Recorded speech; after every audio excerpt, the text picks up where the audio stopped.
दोस्तों 2014 में जब नरेंद्र मोदी देश के प्रधानमंत्री बने, उन्होंने मेक इन इंडिया का एक जुनूनी सपना रखा, जिसने पूरे भारत में नई उम्मीद जगाई। तब लगा मानो देश की किस्मत बदलने वाली है और हम दुनिया के सामने एक बिल्कुल नया भारत पेश करेंगे। कुछ चीजें सच भी हुई। आज mobile phone, solar panel, semiconductor chips और इलेक्ट्रिक वाहनों से लेकर कई उत्पाद भारत में बन रहे हैं और पूरी दुनिया इस बदलाव की रफ्तार देख रही है। मगर दूसरी तरफ सरकार और मीडिया जहां सफलता का जश्न मनाते हैं, आंकड़े बताते हैं कि मेक इन इंडिया अपेक्षित परिणामों से ज्यादा असफलताओं का चेहरा बन गया है। इस पहल के 4 बड़े उद्देश्य थे: विदेशी प्रत्यक्ष निवेश, एफडीआई बढ़ाना, आयात निर्यात का गैप कम करना, मैन्युफैक्चरिंग का हिस्सा जीडीपी में 25% तक ले जाना और बेरोजगारी घटाना। लेकिन हकीकत यह है कि 2014 में जहां हमारा ट्रेड डेफिसिट 61 बिलियन डॉलर, लगभग 4.8 लाख करोड़ रुपए था, 2023 तक यह घटने के बजाय 73 बिलियन डॉलर, करीब 5.8 लाख करोड़ रुपए पर पहुंच गया।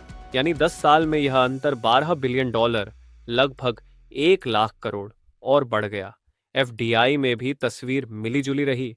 2014 में 36 बिलियन डॉलर का इन्वेस्टमेंट और 5.3 बिलियन डॉलर का डिसइन्वेस्टमेंट था, जबकि 2024 तक निवेश 71 बिलियन डॉलर पहुंचा तो डिसइन्वेस्टमेंट भी 40.4 बिलियन डॉलर तक चढ़ गया। यानी कुल मिलाकर आज नेट इन्वेस्टमेंट दबा हुआ है और देश से पूंजी बाहर भी जा रही है। इधर सरकार ने निर्माण को जीडीपी का 25% बनाने का लक्ष्य रखा था, पर मैन्युफैक्चरिंग अब भी 15 से 17% के आसपास अटकी है और जहां 10 करोड़ नौकरियों का वादा था, वहां मैन्युफैक्चरिंग से 2 करोड़ से कम रोजगार पैदा हो पाए। इन तथ्यों से साफ है कि मेक इन इंडिया पूरी तरह नहीं, पर काफी हद तक उम्मीदों पर खरा नहीं उतरा। इसके लिए न केवल बीजेपी और न ही सिर्फ कांग्रेस को दोष देना पर्याप्त है। असली समस्या हमारे सिस्टम की है। कुछ वायरस जैसे भ्रष्टाचार, लाल फीताशाही, कठिन भूमि अधिग्रहण और धीमी अनुमतियां, जो किसी भी पार्टी की सरकार हो, प्रगति की गति तोड़ देते हैं। इसलिए सवाल ये नहीं कि एक पार्टी सफल हुई या नहीं, बल्कि यह कि भारत बतौर देश क्यों पिछड़ रहा है। वही सवाल जो मेन स्ट्रीम मीडिया अक्सर टाल देती है। हमने इस पर गंभीर रिसर्च की। Shashi sir, Nirmala ma'am, Gadkari sir से लेकर संजीव सन्याल तक कई नीति निर्माताओं से बात कर एक समग्र केस स्टडी बनाई। मेक इन इंडिया अटक क्यों रहा है? हमारी मैन्युफैक्चरिंग की जड़ में कैसी दिक्कतें हैं? चीन और वियतनाम के मुकाबले हम पीछे क्यों फिसल रहे हैं? और इसे पटरी पर लाने के लिए हमें और केंद्र सरकार को क्या करना होगा? हमारा उद्देश्य इसी चैनल के जरिए world class business case studies सिखाना है। तो अगर आप बिजनेस सीखना चाहते हैं तो सब्सक्राइब जरूर करें। आपके लिए लाइक शेयर फ्री हैं, पर हमारे लिए बेहद जरूरी। अब आते हैं इस बात पर कि मैन्युफैक्चरिंग भारत के लिए इतनी निर्णायक क्यों है। सेवाओं के मुकाबले यह अर्थव्यवस्था को 3 सुपर पावर देती है। पहला, रोजगार का व्यापक आधार। आईटी जैसी सर्विस इंडस्ट्री मुख्यतः स्किल्ड, सेमी स्किल्ड लोगों को काम देती है, जबकि टेक्सटाइल जैसी मैन्युफैक्चरिंग स्किल्ड, सेमी स्किल्ड और अनस्किल्ड तीनों को समेट लेती है, जो हमारी आबादी का बड़ा हिस्सा है।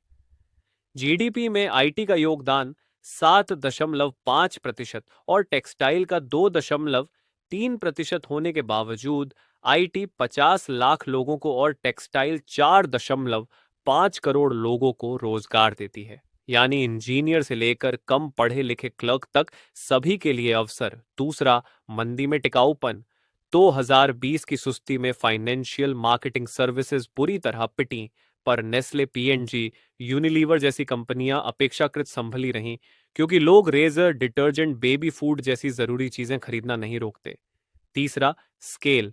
10,000 रेजर से 20,000 पर जाना है तो अतिरिक्त शिफ्ट बर्न मशीनें काफी हैं, पर एक सर्विस प्रोजेक्ट से 10 पर जाना लोगों और प्रक्रियाओं में भारी विस्तार मांगता है। यानी मैन्युफैक्चरिंग का स्केल अप आसान है और एक्सपोर्ट बढ़ाना भी।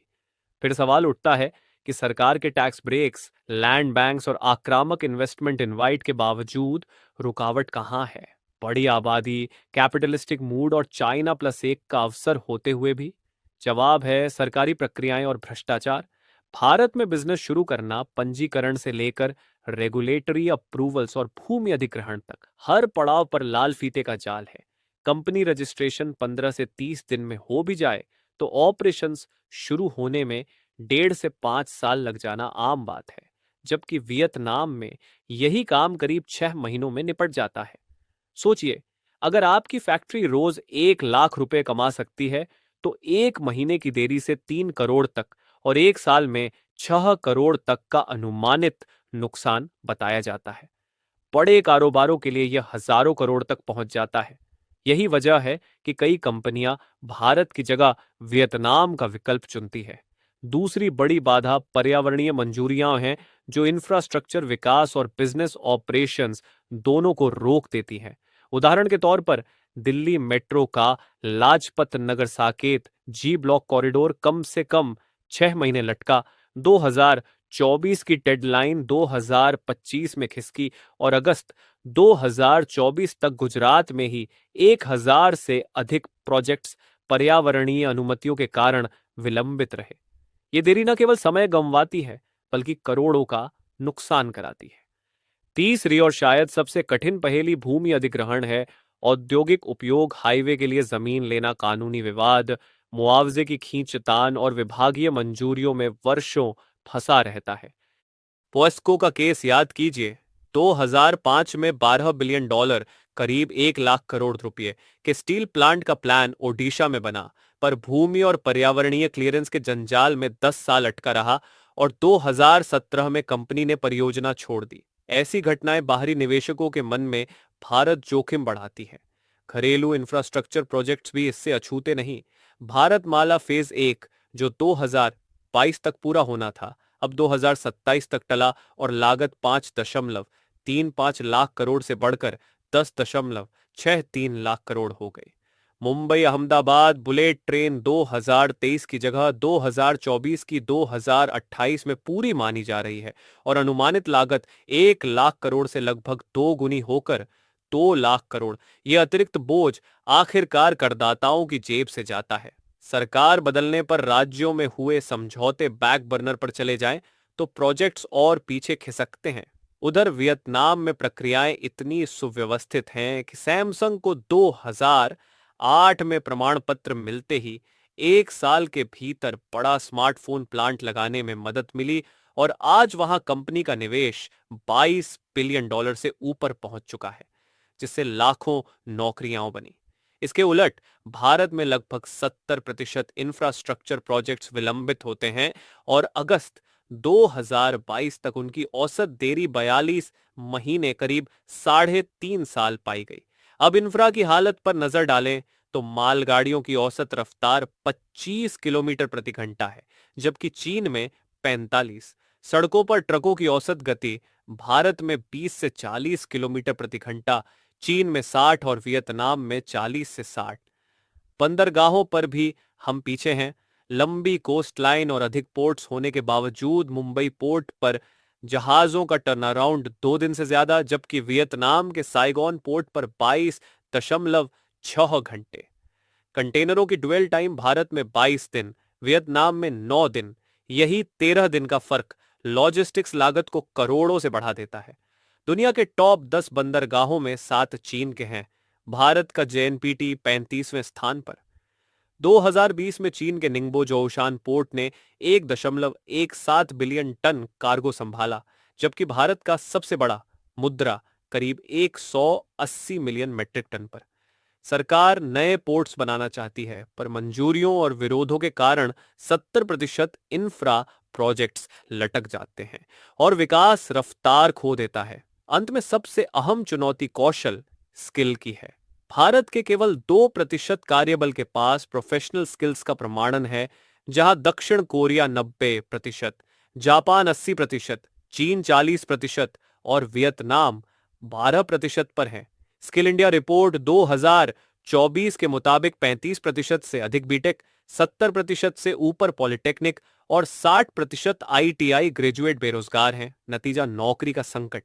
जहां लक्ष्य 10 करोड़ रोजगारों का था, वहां हम 2 करोड़ मैन्युफैक्चरिंग जॉब्स भी नहीं बना पाए। समाधान फिर भी स्पष्ट है और कठिन नहीं। ईज ऑफ डूइंग बिजनेस कानूनों को जमीन पर प्रभावी बनाकर एफडीआई को सहज बनाना, इस पर हमने गुजरात के केस में विस्तार किया है।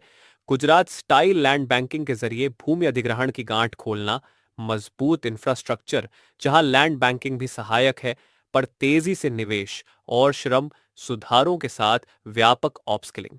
स्किल इंडिया जैसे कार्यक्रम शुरू हुए हैं, पर इन्हें बड़े पैमाने पर सख्ती से लागू करना होगा।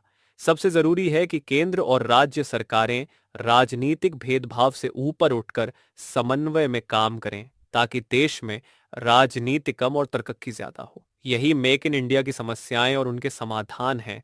इसी वजह से भारत अभी अपेक्षित सफलता तक नहीं पहुंच पाया है, लेकिन यदि हम इन मोर्चों पर ईमानदारी से जोर लगाए तो समाधान भी संभव है और भारत तेजी से आगे भी बढ़ेगा। अगर यह वीडियो आपको पसंद आए तो इसे लाइक करें, दोस्तों के साथ शेयर करें, और अगर आपको बिजनेस और इकोनॉमिक केस स्टडीज देखना भाता है तो हमारे यूट्यूब चैनल को सब्सक्राइब जरूर करें। धन्यवाद। अगली बार फिर मिलते हैं। बाय।